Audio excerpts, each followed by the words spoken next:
बच्चों, आज हम लोग राष्ट्र का स्वरूप पाठ के आगे की व्याख्या को देखते हैं।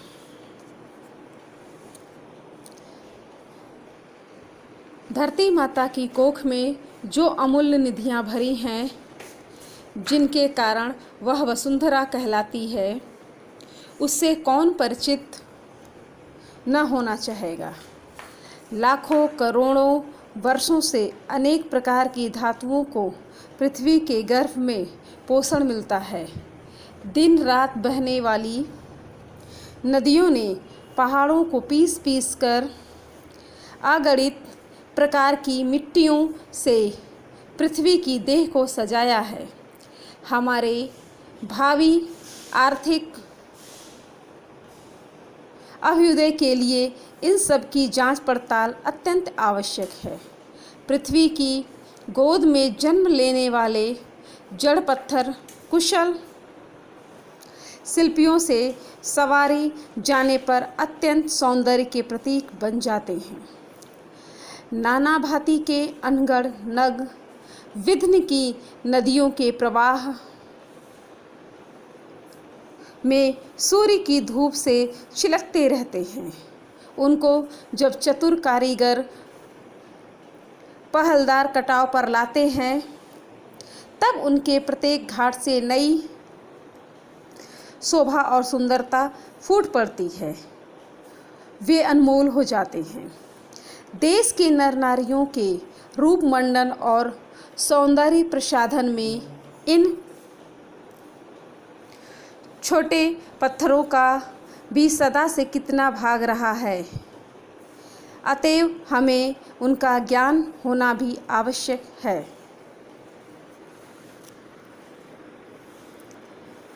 बच्चों, यहाँ लेखक ने पृथ्वी के रत्नगर्भा रूप की महिमा का वर्णन किया है।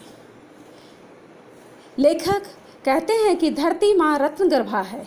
इसकी कोख में अनेक बहुमूल्य वस्तुएं निहित हैं। इन अनुपम तथा अमूल्य भंडारों के कारण यह वसुंधरा कही जाती है।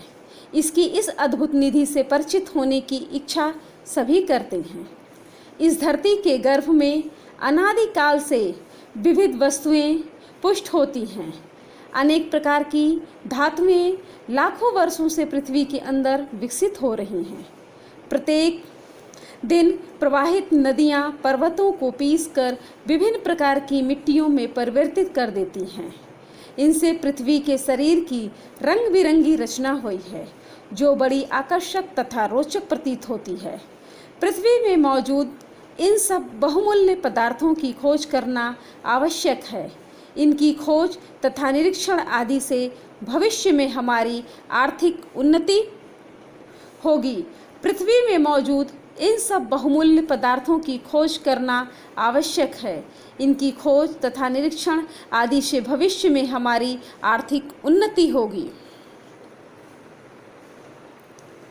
भारत की संपन्नता तथा समृद्धि के लिए, सुनहरे भविष्य के लिए धरती में छिपे अनेक रत्नों का संधान तथा सदुपयोग आवश्यक है।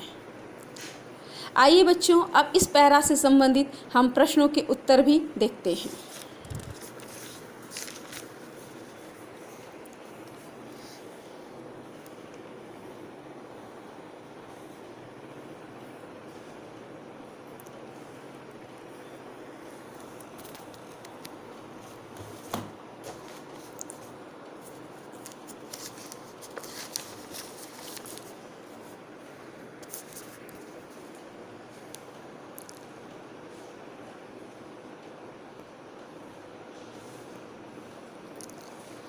उपयुक्त गद्यांश का संदर्भ लिखिए या अथवा उक्त गद्यांश के पाठ का शीर्षक और लेखक का नाम लिखिए। प्रस्तुत गद्यांश राष्ट्र का स्वरूप नामक शीर्षक से उद्धृत है। इसके लेखक डॉक्टर वासुदेव शरण अग्रवाल हैं। रेखांकित अंश की व्याख्या कीजिए।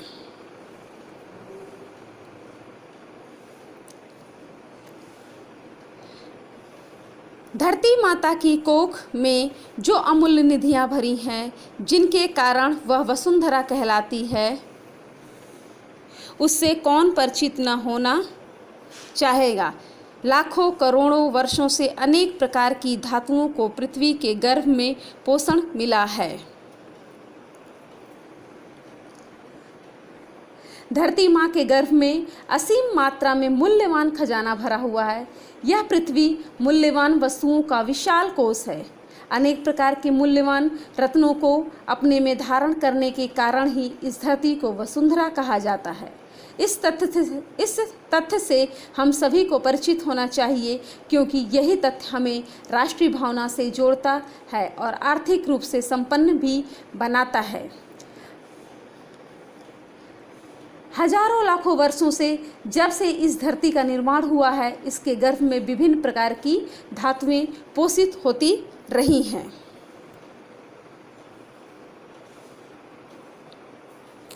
धरती माँ को वसुंधरा क्यों कहते हैं? धरती माँ को वसुंधरा इसलिए कहा जाता है क्योंकि वह अपने गर्भ में अनेक प्रकार के रत्नों को धारण करने वाली है। किसने पृथ्वी की देह को सजाया है? दिन रात बहने वाली नदियों ने पहाड़ों को पीस पीस कर अगणित प्रकार की मिट्टियों से पृथ्वी की देह को सजाया है। आर्थिक विकास के लिए क्या आवश्यक है? आर्थिक विकास के लिए इसकी जांच पड़ताल आवश्यक है। अमूल्य निधियां कहाँ भरी हैं? अमूल्य निधियां धरती माता के गर्भ में भरी हैं। धन्यवाद।